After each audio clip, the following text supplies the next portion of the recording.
ya estoy aquí. Gracias a Krishna.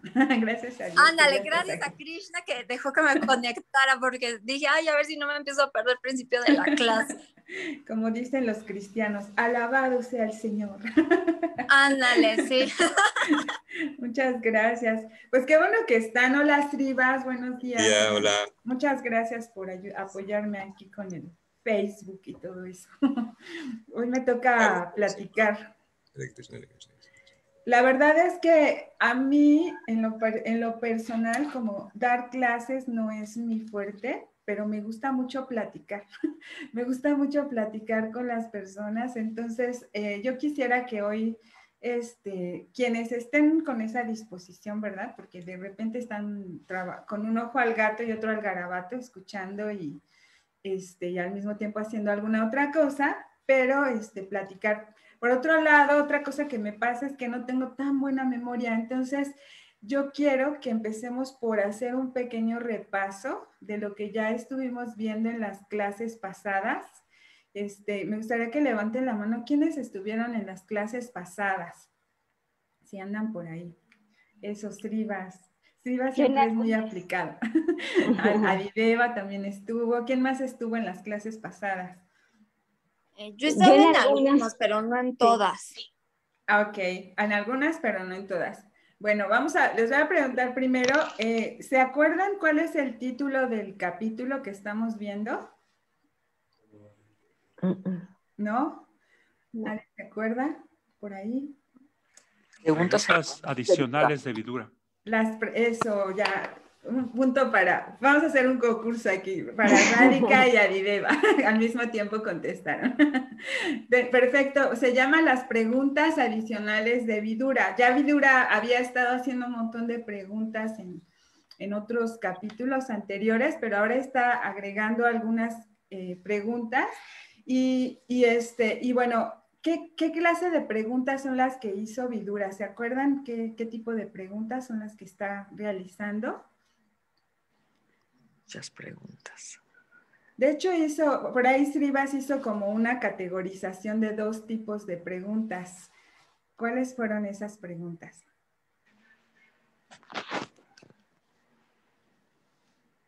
No, pues Si no, Srivas, a ver, Srivas que dio la clase el martes, él nos va a recordar. Bien, básicamente preguntó sobre ¿por qué el alma está sufriendo? ¿No? Si es un alma pura. Y la otra fue ¿por qué Krishna parece que actúa de forma material cuando viene aquí y confunde a las personas? Básicamente se resuelven en esas 2 categorías. Sí, más o menos fueron las 2 categorías. Hizo como 4 o 5 preguntas relacionadas, ¿no? Y luego Maitreya le da, bueno, Maitreya es a la persona a la que él está preguntando. Maitreya es un gran sabio al que él le está preguntando. Y bueno, ¿ustedes por qué creen que Vidura tiene la necesidad de hacer preguntas, de hacer este tipo de preguntas? ¿Por qué piensan que hace? Por beneficio de nosotros, para ser didáctico el Bhagavatán. Eso, muy bien, por beneficio de nosotros. Nosotros estamos siendo muy afortunados aquí al estar escuchando acerca de estos conceptos, aunque a veces nos parecen muy avanzados, ¿no? La verdad es que yo sé que el hacer preguntas es una forma de obtener respuestas que nos elevan, que nos permiten llegar a un cierto objetivo, a un cierto conocimiento. Normalmente cuando hacemos preguntas es porque tenemos un objetivo en mente, algo que queremos introyectar, algo que nos mueve. Por ahí Nimaya estaba diciendo que a veces el hacer preguntas para un espiritualista puede parecer que no tiene fe suficiente, que no tiene convicción suficiente, pero este no es el caso de Vidura. El caso de Vidura es que él quiere ampliar, él quiere ir más allá, quiere profundizar con el conocimiento. Entonces, la razón también por la que hace estas preguntas es para disolver las dudas que puedan haber ahí, por ejemplo, de algunos, en el caso de la pregunta específica de por qué Krishna actúa en el mundo material y cómo es que al mismo tiempo no está contaminado por las modalidades, ¿no? Porque todo mundo aquí estamos contaminados. Y hay ciertas filosofías que hacen pensar que Krishna también está, digamos que bajo los efectos de la ilusión de Maya, pero no es así, porque él es el creador de todo, ¿no? Él está, o sea, está al mismo tiempo, también hablamos de que está, al mismo tiempo que está apegado, puede estar desapegado del mundo, o sea, que tiene que hay esa paradoja, esa cualidad, o sea, el desapego de la materia en sí, pero el apego más en función del amor, ¿no? De esa cualidad creativa, creadora que tiene Krishna. A mí se me ocurrió un ejemplo, Alaksha, que de alguna manera clarifica lo que hemos visto en todos estos versos, fíjate. Y es un ejemplo que estoy viviendo yo ahorita en mi vida. No sé si quieras que lo diga. Sí, por favor. Por ejemplo, estamos platicando. El Bhagavatam dice mucho que Krishna, todo se hace por voluntad de Krishna, pero que Krishna no anda aquí, ¿no? Krishna anda en sus cosas, ¿no? Y ahorita lo que tú decías, que él no es afectado por esto. Entonces, a mí se me ocurrió un ejemplo que porque mucha gente no puede concebir esto, ¿no? Y sin embargo, por ejemplo, podemos poner el ejemplo de una herencia. A mí ahorita que estoy viendo lo de la herencia de mis padres con mis hermanos, se me hace muy buen ejemplo el testamento. Porque alguien podría decirle al juez, oiga, ¿por qué tenemos que cumplir la voluntad de alguien que no está? Inclusive ni siquiera está ya en este plano. Entonces alguien podría agarrar un testamento y quemarlo o reducirlo, o sea, o romperlo y decir, esto es absurdo. ¿Por qué tenemos que hacerle caso a alguien que no está?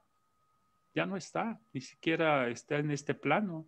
Estamos volviéndonos locos. Si se fijan, un testamento es de alguna manera metafísico, porque la persona pues ya no puede ni hablar ni defenderse, y sin embargo el juez pone mucho énfasis en que se cumpla, y si alguien trata de violar todo esto y de adueñarse de todo, lo van a meter a la cárcel, ¿no? Entonces, como que este mundo material de alguna manera sería un cierto testamento, ¿no? Que dejó Krishna y que se tiene que cumplir por medio de sus agentes, que son los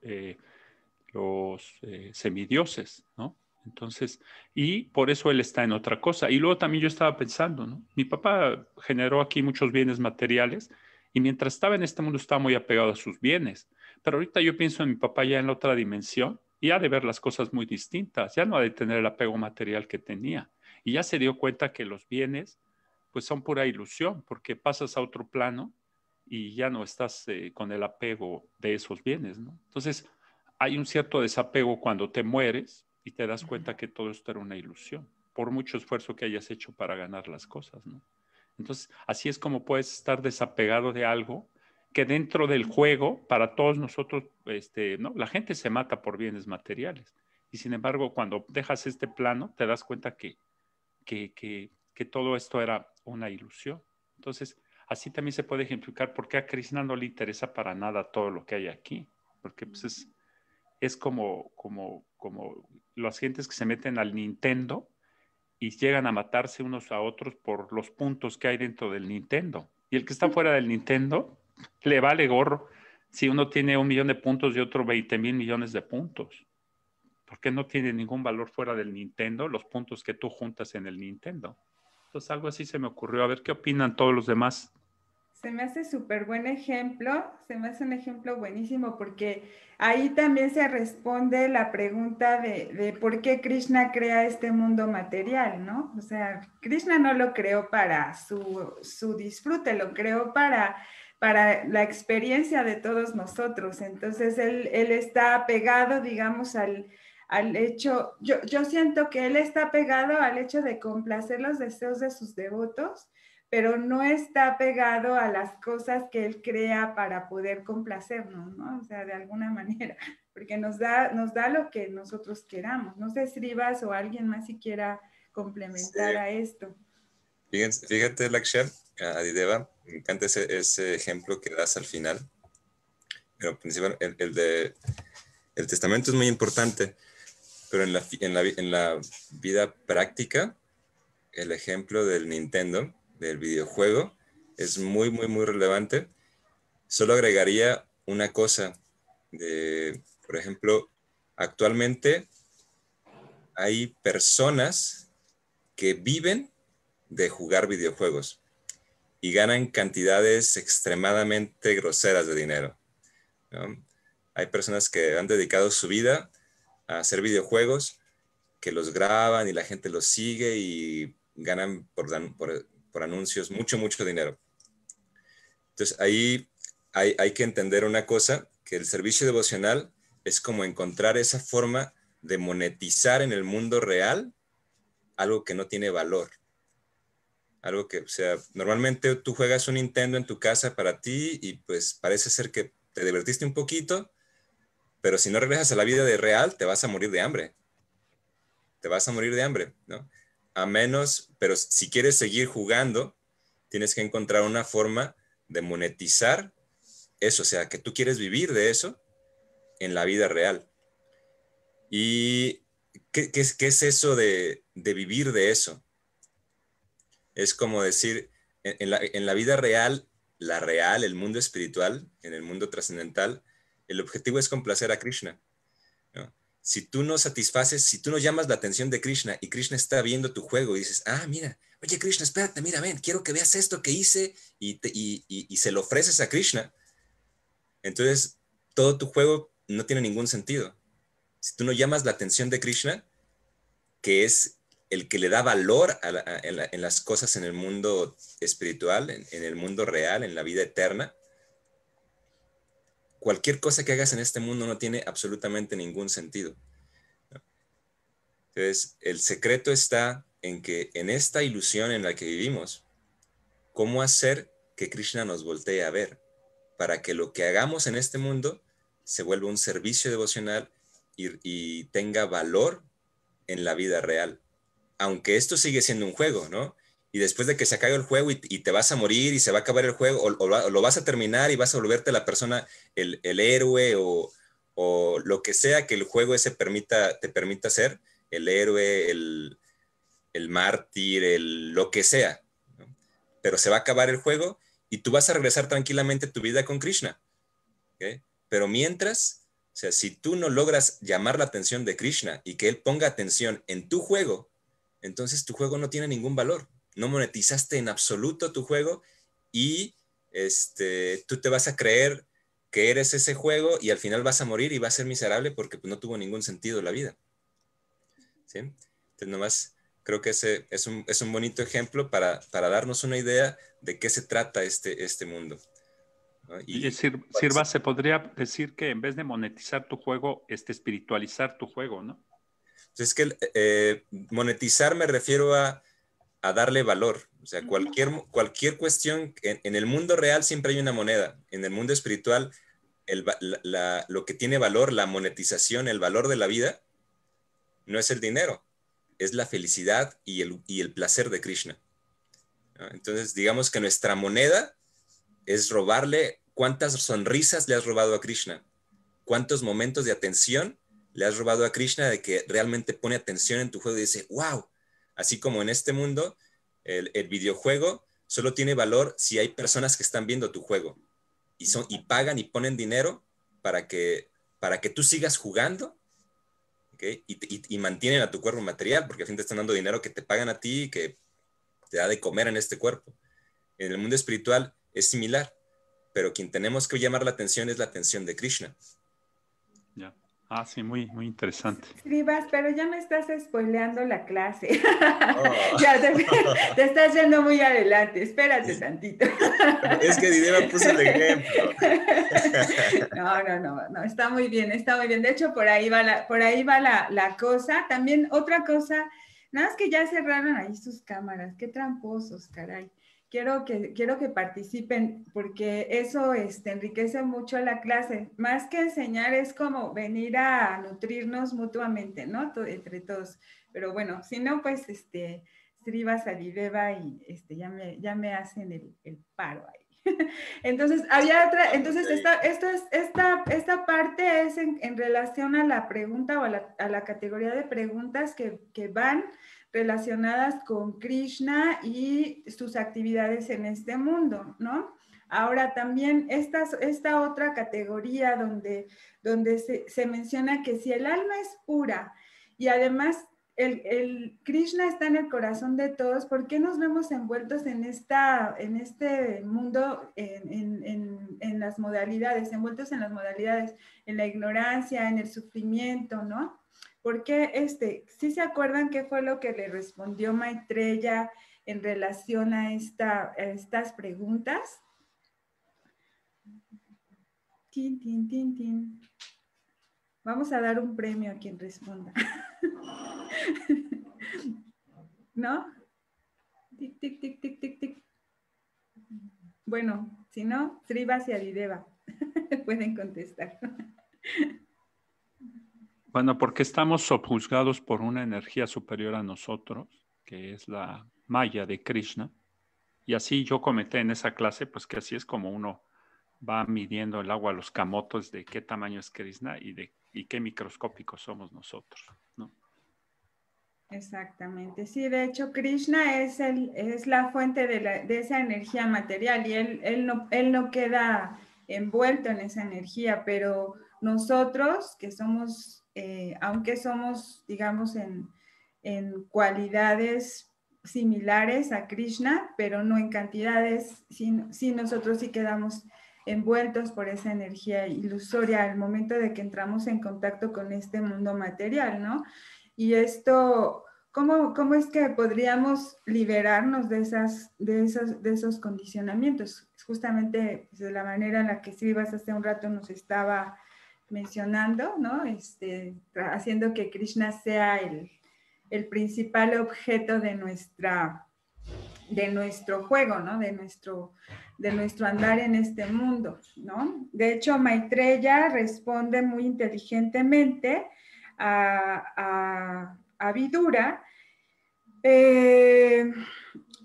Al principio se mostró así como sorprendido por las preguntas que le hacía Vidura, pero después él, como es un devoto muy, muy puro y tiene una claridad mental superior, entonces inmediatamente le contestó y como él es plenamente consciente de Dios, entró directamente en materia y realmente creo que dio el punto clave de todo este conocimiento que siempre en cada capítulo nos refuerzan, que la única manera de entender todo esto es a través del servicio devocional y dio también una vez más esta herramienta maravillosa que es el canto de los santos nombres, ¿no? Pero más allá de esto, porque nosotros podemos decir, bueno, pero si yo estoy cantando los santos nombres, ¿por qué yo no tengo esa comprensión tan profunda que tiene Vidura, ¿no? Yo aquí les preguntaría, ustedes que cantan diariamente el santo nombre, ¿tienen esa comprensión clara de lo que Maitreya le está diciendo a Vidura?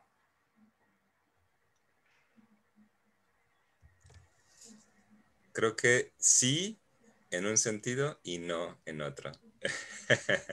Sí, ¿en qué sentido y no en qué sentido? Sí, en el sentido de que la convicción es, digamos, se vuelve muy estable, ¿no? Y no hay forma de... Pues sí, yo no veo forma de que algo me pueda mover en este mundo de esa convicción. Y no en el sentido de que siempre hay algo más y siempre hay pequeñas dudas para enriquecer y seguir fortaleciendo esa convicción. ¿Sí? O sea, no es de que ya está estable y ya no tiene nada más que agregarle porque es perfecta, ¿no? Sí, tiene mucha convicción, hay mucha fuerza, pero hay cosas que todavía la pueden hacer todavía más fuerte. ¿Sí? Yo por lo menos puedo decir que en este mundo no veo algo que pueda moverme o que la disminuya de cierta manera. Pero sí veo muchas cosas que la pueden fortalecer. todavía más. Qué bueno que has tenido. De hecho, aquí me recuerdas a algo que también se presentó en los versos pasados. Fue respecto a la actitud de Vidura al momento de hacer las preguntas, ¿no? ¿Cuál era su humor? ¿Cuál era esa modalidad?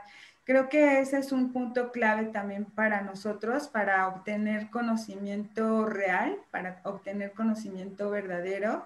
Es que bueno, Vidura hizo estas preguntas de un modo agradable, en la modalidad de la bondad, ¿no? O sea, con un ánimo de realmente quiero aprender de ti, con el ánimo, digamos, a pesar de ser tan inteligente, tan buen devoto, lo hizo en un modo humilde, ¿no? Y sumiso, donde él ve a Maitreya como su maestro espiritual en ese momento, como un gran sabio, y teniendo completa fe y atención en las respuestas que Maitreya le iba a dar.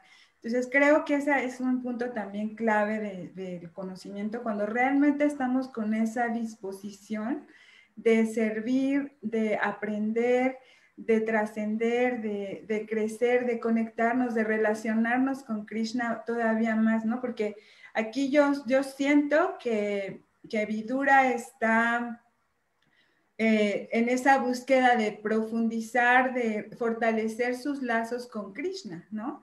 Entonces, al tener esas preguntas, él quiere saber más de esa persona a la que ya ama, ¿no? Porque ya tiene un amor hacia Krishna. Quiero saber más de él. ¿Cómo le hace para crear este mundo, para tener sus pasatiempos aquí con nosotros y hacernos sentir, hacernos vibrar junto con él, pero al mismo tiempo sin enredarse, ¿no? En el mundo como lo estamos la mayoría de los seres humanos. Después de que Maitreya le responde, Vidura queda bastante satisfecho con las respuestas que le da.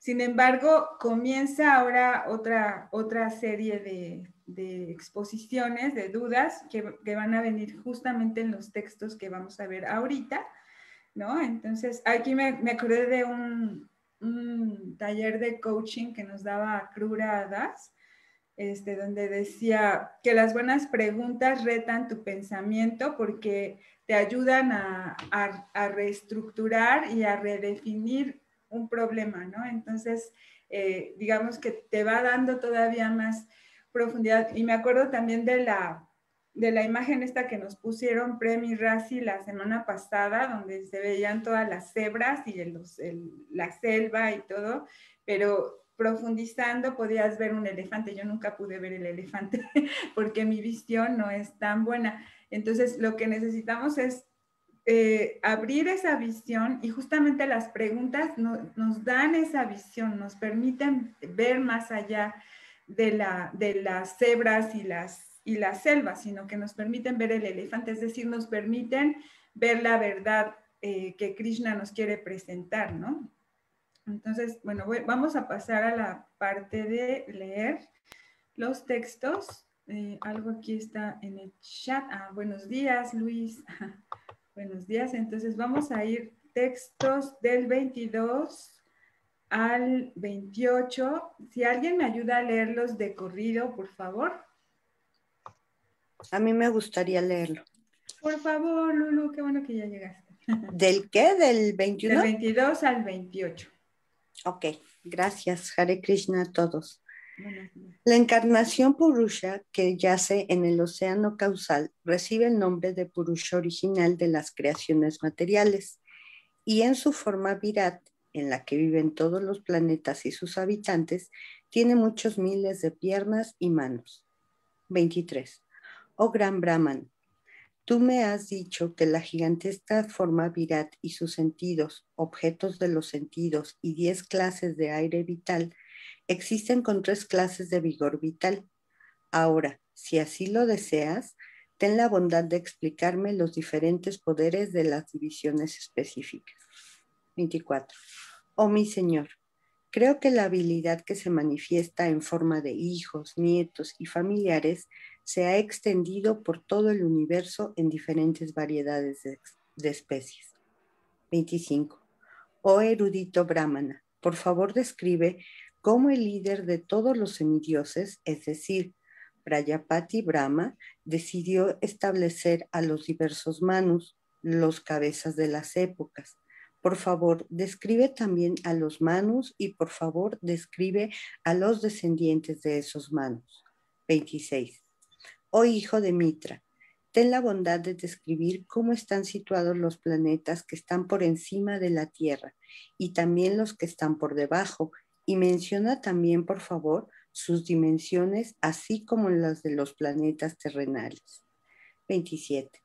Describe también, por favor, a los seres vivientes que se encuentran bajo las diferentes clasificaciones, inferiores a los humanos, aquellos que nacen de embrión, aquellos que nacen de la transpiración, aquellos que nacen 2 veces, las aves, y las plantas y los vegetales. Ten la bondad de describir sus generaciones y también sus subdivisiones. 28. Por favor, describe también las encarnaciones de las modalidades materiales de la naturaleza, Brahma, Vishnu y Maheshvara. Y por favor, describe la encarnación de la Suprema Personalidad de Dios y sus magnánimas actividades. Wow, muchas gracias. Pide mil preguntas, miles de cosas. Yo ni siquiera sabía que existía todas estas cosas. Cuando lo empecé a leer dije, pero ¿qué es esto? ¿Qué es el Virat? ¿Y qué son cómo que todos los planes, cómo quiere que describa el Purusha y la gigantesca forma y los objetos de los sentidos, todas las divisiones? Ni siquiera sabía yo que existía todo eso, jamás se me hubieran ocurrido todas esas preguntas. Y aquí el problema que encontré es que Srila Prabhupada casi no da significados. Entonces tuve que irme a otras cosas para poder más o menos elaborar el tema de hoy. Pero bueno, aquí en el texto 22 sí da un pequeño significado. Digo, nada más para recordar un poquito estas purushas, ¿no? Dice, el primer purusha es Karno Dakasayi Vishnu, el segundo purusha es Garbo Dakasayi Vishnu y el tercer purusha es Shiro Dakasayi Vishnu. ¿En quién se contempla el Virat Purusha? La gigantesca forma en la que flotan todos los planetas con sus diferentes desarrollos y habitantes. Y luego encontré por ahí algo que dice, por lo tanto, la conclusión es que el Purusha Avatar se manifiesta en 3 características. Primero, el Karno Dakasayi, que crea los ingredientes materiales agregados en el Mahatattva. Segundo, el Garbo Dakasayi, que entra en todos y cada uno de los universos. Y el tercero, el Kshiro Dakasayi Vishnu, que es el Paramatma de todo objeto material orgánico o inorgánico.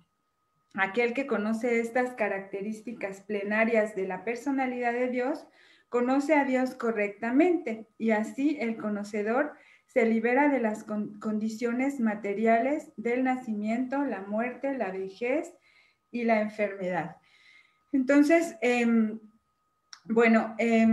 aquí, ¿cómo es que realmente podemos conocer correctamente a Dios, ¿no?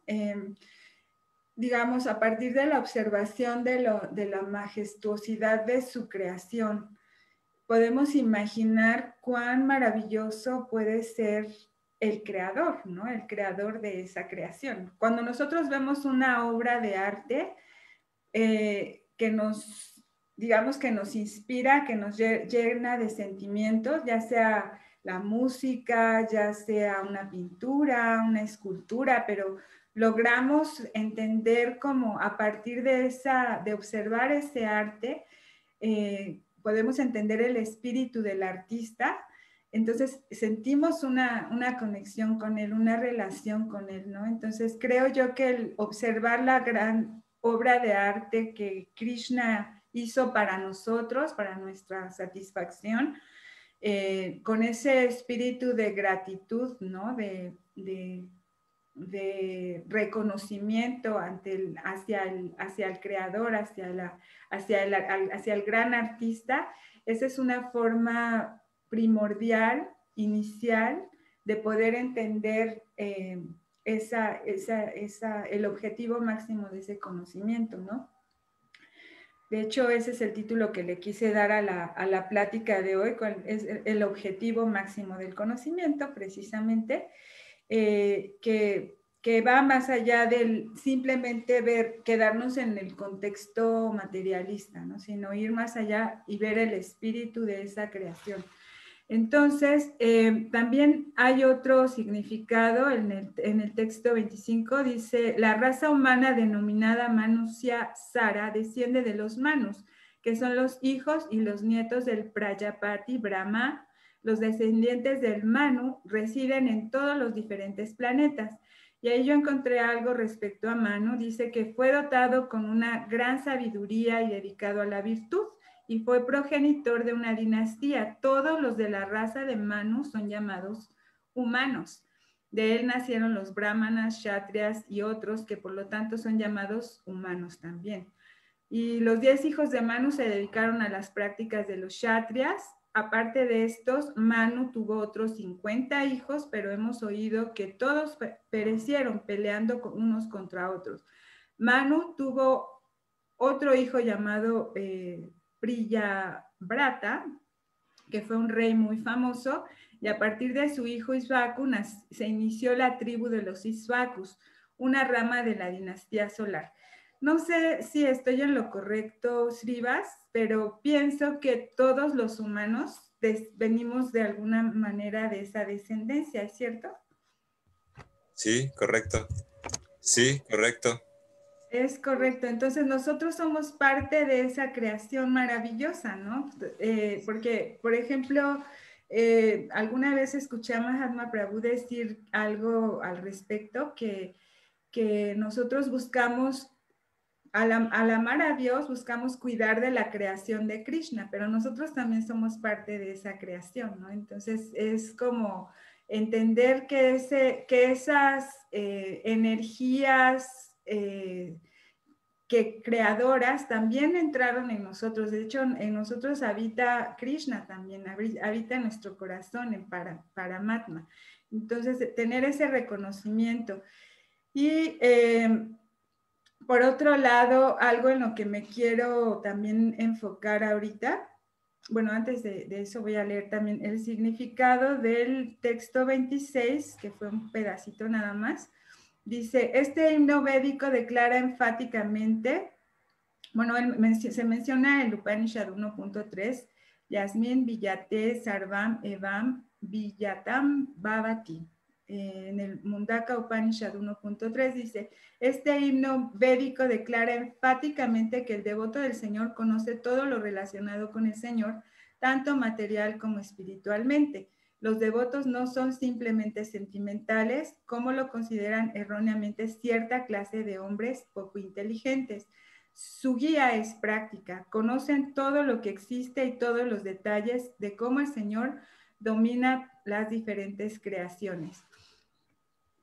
Como ya vimos antes, los devotos que se dedican por entero al servicio del Señor pueden conocer perfectamente todo acerca de Él y su creación, por lo que no es posible conocerlo a partir de especulaciones mentales, sino que este conocimiento se recibe por medio del servicio de escuchar de labios del maestro espiritual genuino y se obtiene por revelación mediante el servicio sincero del devoto que está absorto en la suprema personalidad de Dios. Y también les quiero mencionar un texto que es el Bhagavad Gita 10.42, que dice, pero ¿qué necesidad hay, Arjuna, de todo este conocimiento detallado? Con solo un fragmento de mí mismo, yo estoy omnipresente en todo este universo y lo sostengo. Lulu, tienes la mano levantada, así. Sí, es que quisiera preguntar algo porque si no, luego como que se me olvida. Oh, sí, sí, por favor. Esta referencia de los Manus, lo que pasa es que es una pregunta que me he venido haciendo desde hace un buen rato.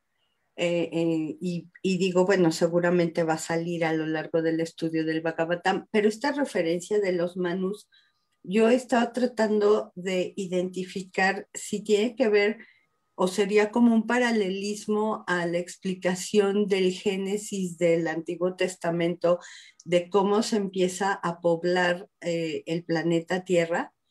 Ya ven que ahí se habla de Adán, de Eva, de las tribus. Mande. Sí, yo también pensé eso. Luego mande. Me acordé de esa duda que tenías, Lu, iba a intervenir y dije, es que Lu tenía esta duda y es exactamente la respuesta, ¿no?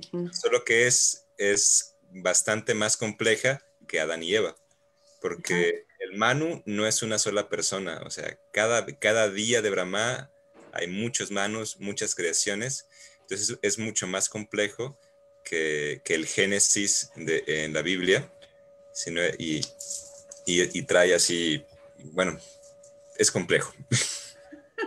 Y para conocer más de esto, ¿se encuentra también en el Srimad Bhagavatam o hay alguna otra referencia? Lo hemos visto en algunas partes y ahorita Vidura hizo la misma pregunta. Preguntó sobre los manus y se va a hablar al respecto. Es que se instalan los manus. Ok, gracias. Y en el capítulo siguiente ya me parece que ya empieza a dar respuestas a estas otras preguntas, porque en este mismo capítulo dio respuestas a las primeras preguntas en relación a Krishna y en relación a la entidad viviente, pero ya en el siguiente capítulo va a dar respuestas en relación a todo este aspecto de la creación, de los manus, de los purushas y todo esto, ¿no? Entonces, bueno, el punto al que quiero también llegar, bueno, voy a leer una partecita del significado del texto 1042 del Bhagavad Gita. El texto decía: pero ¿qué necesidad hay, Arjuna, de todo este conocimiento detallado? Con un solo fragmento de mí mismo, yo estoy omnipresente en todo este universo y lo sostengo. Me acuerdo que estábamos hablando también ayer que estaba dando la clase Ananda Brindavan acerca de cómo Paramatma está presente en cada átomo, ¿no? En cada partícula. No solamente es en el corazón de los animales que se mueven, ¿no? De las personas que se mueven, sino también de los objetos que parecen que están inanimados, pero que sí hay ahí. Lo que pasa es que la conciencia en cada objeto o en cada individuo pues está más o menos despierta, ¿no? El nivel de conciencia está más despierto en un humano que en una planta, por ejemplo, ¿no? O está más despierto en un elefante que en una piedra, ¿no? Entonces, el nivel de conciencia es el que no sé si la piedra tenga vida, ¿no? La piedra no tiene vida. Yo quisiera hacer un comentario. ¿Sí? De que el nivel de conciencia está más despierto en un sentido, o sea, en el sentido de inquirir acerca de Dios, ¿no? Porque fíjate, las bacterias son buenísimas para desdoblar el azúcar y hacen una reacción tan perfecta para obtener energía del azúcar que si los humanos lo pudiéramos hacer en plantas y de ahí obtuviéramos la electricidad de la humanidad, se acabarían todos los problemas de contaminación en la Tierra. Y lo que yo comenté la otra vez, si los animales grandes se movieran a la velocidad de las bacterias, los chitas se moverían a 700 kilómetros por hora. Entonces, esto es algo muy importante que me gustaría enfatizar y que dijo un día un científico, Erwin Schrödinger, que yo lo admiro mucho. Dijo, no es que no sean conscientes, es que usan su conciencia para otra cosa. Entonces, los humanos no hemos aprendido a desdoblar el azúcar como hacen las bacterias. Entonces, una bacteria desdoblando azúcar tiene un alto grado de conciencia. Es impresionante lo que hace, ¿no? Y el humano, pues, no sabe hacerlo, ¿no? Entonces, él decía esto por una cosa muy interesante, Alaksha, porque mucha gente dice que los niños son inconscientes. Y él decía, no, cuando tú ves un niño que va a aprender a caminar, está siendo muy consciente, pero lo está usando para caminar. Entonces, y al rato cuando ya lo hago automático va a usar su conciencia para otra cosa. Entonces va a empezar a preguntar cosas el niño. Entonces, la conciencia son como capas donde en cada nivel la conciencia se concentra mucho en algo. Nosotros ahorita no estaríamos preguntando acerca del Supremo si las bacterias no hubieran usado toda su conciencia en desdoblar azúcar, porque cada célula de nosotros desdobla el azúcar conforme nos heredaron las bacterias la forma sabia y mágica de desdoblar el azúcar. Eso yo lo enseño en mi curso de salud. Entonces, ahorita no estaríamos preguntando acerca del Supremo si no es que las bacterias hubieran aprendido y hubieran usado toda su conciencia en cómo desdoblar azúcar. Fíjate cómo son capas y capas y capas de conciencia. Entonces, nosotros somos los herederos de todos estos grados de conciencia y tenemos la obligación de inquirir acerca del Supremo. Wow, qué interesante todo lo que estás mencionando. Sí, sí. Lulu, ¿quieres decir algo? Sí, esta parte que Adideva está compartiendo me parece muy interesante, pero me lleva a una pregunta. Me lleva a, entonces, ¿cómo estamos definiendo conciencia? ¿No? Porque, por ejemplo, desde el bagaje que yo tengo, conciencia tiene que ver con la capacidad de un organismo de tener de identificarse a sí mismo, ¿no? O sea, conciencia, por ejemplo, de un animal de saber que está sentado, que está echado, que tiene hambre, o sea, a través de sus sentidos internos y externos, puede ser capaz de identificar qué está pasando con él mismo, ¿no? Como nosotros. Para mí eso es conciencia, por no utilizar, conciencia es la capacidad de ser consciente, ¿no? De autopercibirse. Pero la propuesta o lo que está mencionando Adideva me parece que entonces nos lleva a una definición más trascendente del término conciencia, porque entonces no sería eso. O sea, porque a nivel de una bacteria o a nivel de un árbol, por ejemplo, no tendríamos los referentes de un sistema cognitivo que le permita al organismo darse cuenta de su propia existencia, o a lo mejor es un sistema que no conocemos. Entonces, me parece muy interesante que a lo mejor en algún momento revisáramos para poder tener esta idea más completa de a qué se refiere con conciencia, porque me parece que es otra definición diferente a la que podemos tener. Gracias.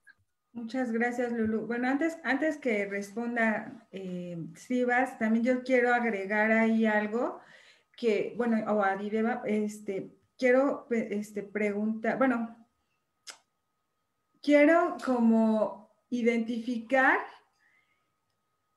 si esta conciencia de la que habla Adideva es más que una conciencia, es como una inteligencia suprema que está moviendo a esos organismos unicelulares o a esos organismos para que ellos actúen y hagan el trabajo para lo que fueron hechos.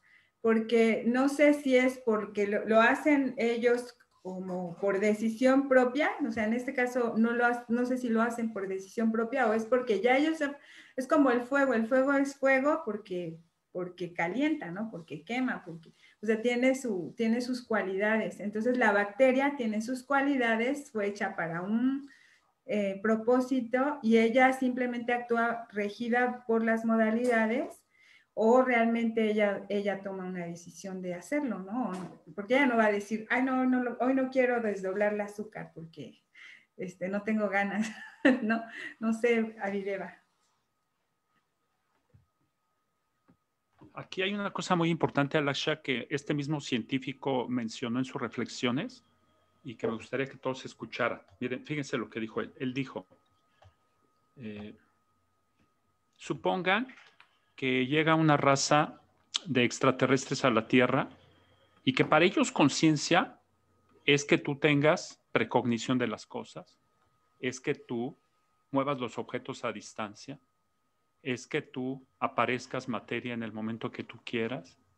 Entonces para eso ellos es conciencia. Entonces llegan a la Tierra y ven a estos seres humanos y dicen, y nos ven como animales, o sea, van a decir, no, hombre, estos seres humanos son animales, y comienzan a utilizarnos como vacas y nos empiezan a matar y nos empiezan a subir a sus naves, a nuestros niños chiquitos, a todos, y empiezan a destazar a todos en unas naves muy grandes que vienen refrigeradas y somos carne para ellos y empiezan a destazar a todos y no les importa como está pasando con nosotros, con las vacas.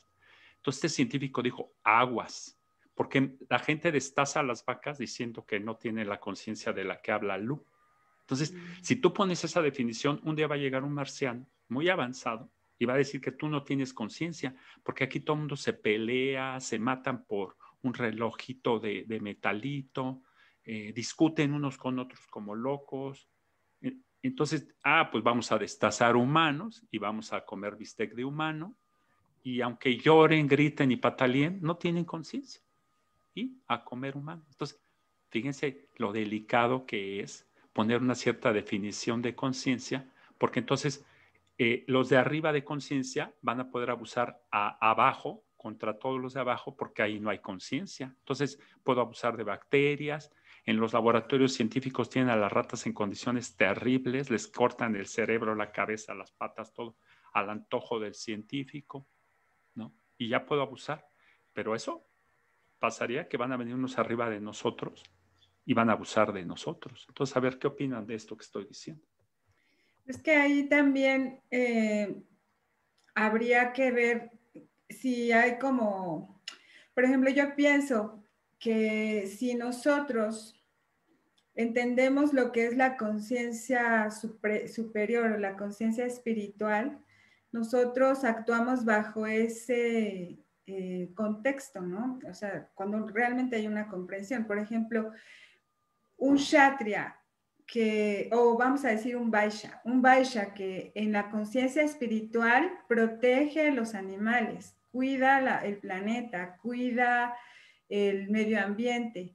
Pero un vaishya que está carente de esta conciencia espiritual y que solamente quiere complacer su ego, entonces destruye, explota y abusa, ¿no?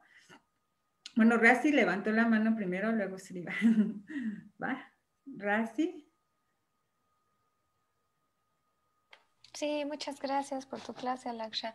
Y de lo que están comentando de la conciencia, es cierto, o sea, obviamente, pues sí, todos los seres vivos tienen conciencia y porque, bueno, la definición, una de las definiciones de la conciencia es que pueden conocer su realidad, ¿no? Y están al tanto de su realidad y están asociándose con esa realidad. Entonces, sí, todos esos seres tienen conciencia. Pero bueno, hay niveles de conciencia, ¿no? Una conciencia más elevada, pues es la que tenemos los humanos, en la que, como decía Lulú, ¿no? Nosotros estamos conscientes de nosotros mismos, nos reconocemos a nosotros mismos y por lo tanto podemos pues reflexionar, ¿no? Incluso sobre nuestra vida, sobre nuestros actos y podemos también cuestionarnos acerca de lo espiritual, ¿no? Acerca de Dios. Entonces, nuestro nivel de conciencia por el cuerpo que tenemos, pues es más alto, ¿no? Más elevado que los animales, por ejemplo, ¿no? Que las bacterias. Entonces, sí es conciencia, nada más es hablar más bien de niveles de conciencia, ¿no? Sí, estoy de acuerdo. Srivas, ¿quieres decir algo? Sí, a ver si no me demoro, porque es muy interesante este punto y hay que entender también cómo surgen las preguntas de cómo funciona este mundo, básicamente todas las preguntas sobre el karma, de por qué en este mundo el hecho de yo pegarle a alguien en realidad es como si me estuviera pegando a mí. El hecho de yo robarle a alguien es como si me estuviera robando a mí. El hecho de yo comerme a alguien es como si me estuviera comiendo a mí, ¿no? Y la única diferencia es que en este mundo la experiencia es lineal, ¿no? Entonces, de una u otra manera, cualquier cosa que yo haga, en realidad son cosas que me estoy haciendo a mí y en un futuro se va a reflejar, se va a invertir, ¿no? No sé si me estoy explicando. Y en ese sentido, está regresando al símil, a la analogía del videojuego. ¿Cuál es el objeto de este videojuego, de esta simulación en la que estamos viviendo? ¿Cuál es el objeto real y que te permite terminar el juego y no volver aquí? ¿No? Porque estamos en una simulación inmersos, que comenzamos, y qué es lo que tienes que lograr, qué es lo que tienes que aprender. Y yo lo resumiría en volvernos entidades socialmente funcionales. Socialmente funcionales para la vida real, para la vida donde nadie viola los derechos de nadie, que es el mundo espiritual.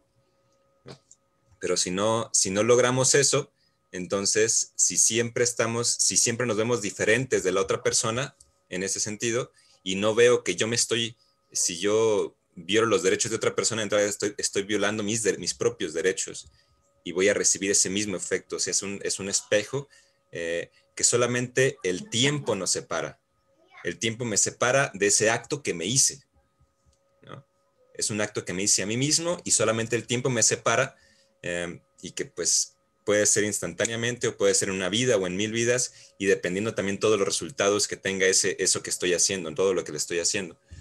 Entonces, pero si el Bhagavatam nos está enseñando a volvernos entidades socialmente funcionales, empezando a vernos y a ver a todos como nosotros mismos. Y desde el Bhagavad Gita, Krishna está diciendo, ¿no? Aquella persona que ve a todos como su propio ser, ¿okay? es el verdadero yogi, es el verdadero... de hecho, ese verso es muy bonito, que no lo tengo ahorita aquí en la mano. Atma Upamyena Sarvatra, ¿no? Dice, aquel que por autocomparación, ¿no? Y que realmente autocomparación, no de creerse este cuerpo, Krishna está hablando de verse como alma espiritual, aquel que por autocomparación ve en todos los seres igualdad, ¿no? Samam Pashati Arjuna, tanto en la felicidad como en la aflicción. Sukam va Yadivadukam Sayogi, ese es el yogi, Sayogi, para que yo considero, dice Krishna, Mata, dice Paramo Mata, que yo considero el más elevado, ¿no? Es una persona, y que yo le llamaría, es una persona seriamente y plenamente socialmente funcional. O sea, porque él sigue siendo un individuo, pero ve a todos los seres como él mismo. ¿Okay? Y por obvias razones, no se atreve y no busca causarse sufrimiento, por lo tanto no busca causarle sufrimiento a ninguna de las personas que ve como su propio ser. Y eso es más o menos el mundo espiritual. Y se me fue el onda de la otra parte.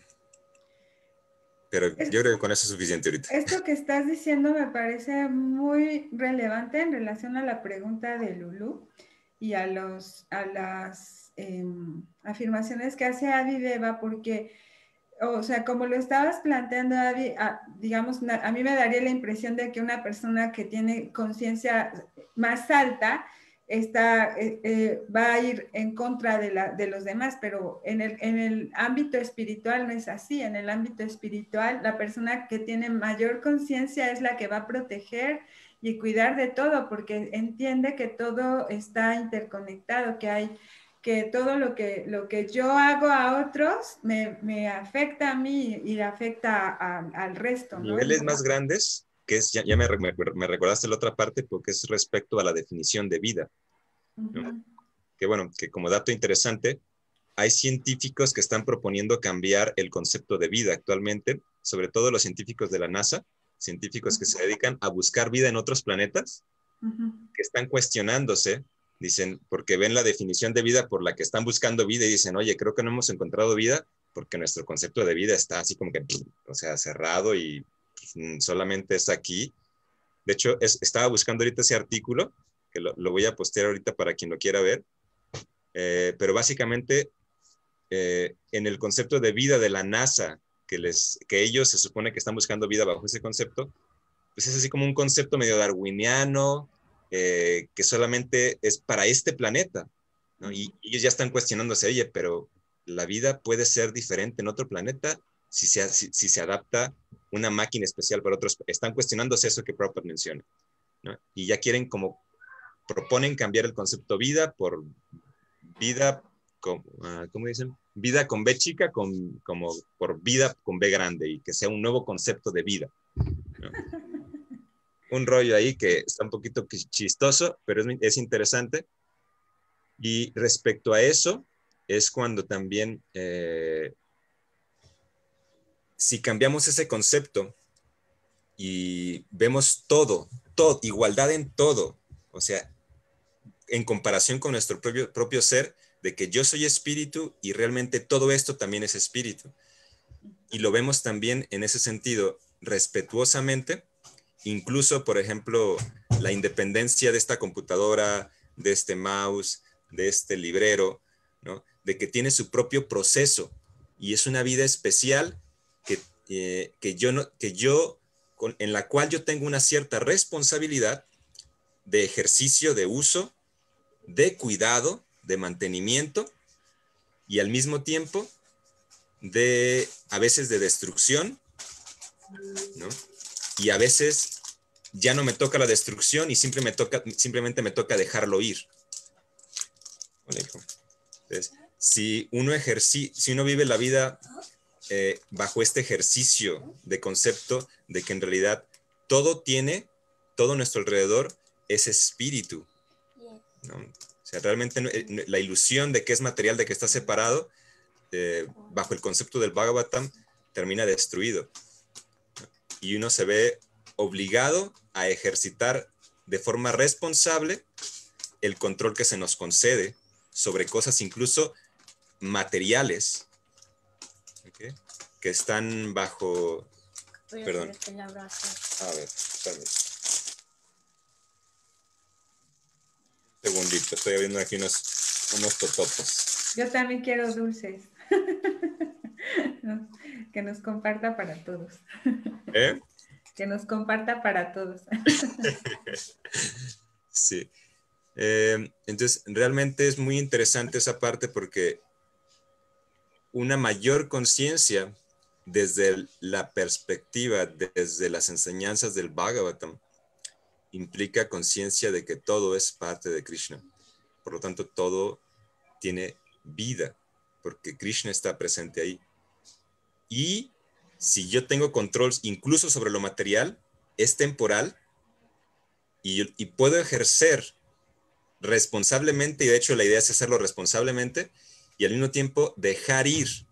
Cuando esta computadora se descompone, pues yo dejo ir porque ya siguió su vida y esta materia se va a cambiar y yo no tengo el poder ni el derecho de querer que esto se conserve más de lo que la conciencia suprema, de lo que la conciencia que hay en esta computadora, digamos, tiene el deseo de quedarse aquí conmigo. O sea, esto al final se va a ir.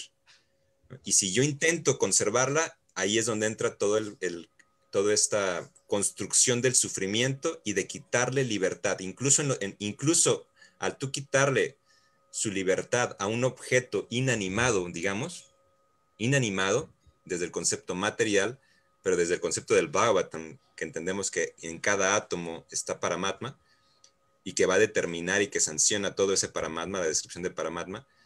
Entonces, esta vida de este aparato, si yo la privo o intento privarla y quiero que se conserve y que la cuiden, y es que le pegó mi hijo y se rompió, y ¿por qué no? ¿Por qué ¿por qué se está destruyendo? No quiero conservarlo más. Entonces, eso precisamente es lo que ocasiona el sufrimiento en la vida. Cuando queremos conservar más de lo que la vida misma nos concede sobre objetos inanimados incluso. Por eso yo, en la clase que vimos de desapegos, una de las categorías de apegos pues son los objetos inanimados. Pero incluso si tú quieres privar de su proceso natural, de que se manifiesta, se conserva un tiempo, tú puedes hacer el servicio de conservarlo, ¿okay? Pero al final se destruye. Pero si tú quieres, incluso a veces tener control sobre la destrucción, y a veces no se te concede control sobre la destrucción. Si tú quieres tener control sobre ese proceso y no te toca a ti, no estás empoderado, no te corresponde a ti, entonces uno sufre automáticamente. No sé si me estoy dando a entender, porque es una cuestión bastante, digamos... Sí, es un tema muy amplio, muy amplio. De hecho, yo quisiera que vayamos como a una conclusión de todo esto y es, bueno, antes quiero leer aquí el comentario de Lulu. Dice, este conocimiento sí que me vuela la cabeza, como dice Nimai. Sí, como los sapos tratando de entender el océano mientras viven en un charco, ¿no? Dice, jamás había pensado en que es posible quitarle la libertad a un objeto inanimado, todo un cambio de paradigma. Sí, es que todo tiene un flujo natural en el mundo. Y esa era como que la parte en la que yo quería concluir la clase. Creo que ya no me va a dar tiempo porque ya son 9:03, pero todo tiene un flujo natural y el parte de tener conciencia de Krishna es entender que tener conciencia de Krishna es tener conciencia de todo, ¿no? De absolutamente todo. Entonces esa es como la conciencia suprema de todas las conciencias, de todos los niveles de conciencias que se puedan tener. Entonces, lo único que nos da conciencia de Krishna o conciencia de todo es el servicio devocional, el amor hacia Krishna, el servirlo de manera desinteresada, el tener la actitud adecuada de servicio, el tener la actitud adecuada de aprender, y bueno, eso se va desarrollando, ¿no? A través de la práctica de la humildad, y nosotros podemos verlo en personas realmente avanzadas como lo es Srila Prabhupada, y cuando nosotros nos integramos a esta misión de difundir el conocimiento espiritual, y que cada persona entienda cuál es ese llamado que tiene dentro de su corazón único, esa relación única que tiene con Krishna. Entonces nosotros estamos, digamos que favoreciendo que ese flujo natural surja, ¿no? Esa es la base del liderazgo espiritual, ¿no? El liderazgo espiritual no es un liderazgo de control o de querer que las cosas sean en la manera en que nosotros queremos que sean, ¿no? Que estos objetos funcionen como yo quiero, sino que tengan el uso para el cual fue hecho ese objeto, ¿no? Y que tenga su flujo natural, su ciclo natural, y nosotros simplemente ser como facilitadores de ese flujo natural. Y bueno, independientemente de las contradicciones aparentes o de las transformaciones que puedan haber en un objeto, en una persona, en un movimiento, en una organización, en una institución, que nosotros siempre funcionemos como facilitadores en el sentido de que si esto es lo que Krishna quiere, que así sea, ¿no? No soy yo quien para detenerlo o para hacerlo que funcione de otra manera, ¿no? Sino que vamos a ir a tratar de, a través de esa conciencia, entender cuál es ese flujo natural que Krishna dispone, ¿no? Y no el que nosotros disponemos. Algo así, no sé si me di a entender, a veces se me cuatrapean las ideas. Espero que esta sesión les haya sido enriquecedora para todos. Para mí sí lo fue, por escucharlos. Muchas gracias por compartir. Espero que, no sé si tienen algún otro comentario que agregar al respecto, ¿no? Gracias, Alaksha. Muy, muy rico. Pues muchas gracias. Pues ahora sí, llevémonos nuestras reflexiones. Iba a poner algunas preguntas de reflexión al final, pero ya no me dio tiempo. Pero bueno, igual les digo nada más una, ¿qué reflexiones han podido obtener de este capítulo de aquí a partir de las preguntas de Vidura? Y bueno, y en su práctica diaria, ¿qué es lo que más los vincula a Dios? ¿Qué actividades también piensan que los desvinculan? Esas preguntas se las pueden llevar para su reflexión del día de hoy. Y pues muchas gracias. Nos vemos. Gracias a ti. No más, ni más preguntas, ya tan solo con lo de la clase te quedas así como para pensar 100 vidas, yo creo, ¿no? Pero muy enriquecedora. Gracias, Alexa. Gracias. Cuídense mucho. Nos vemos mañana. Bonito día. Gracias. Igualmente, abrazos. Bye. Abrazos.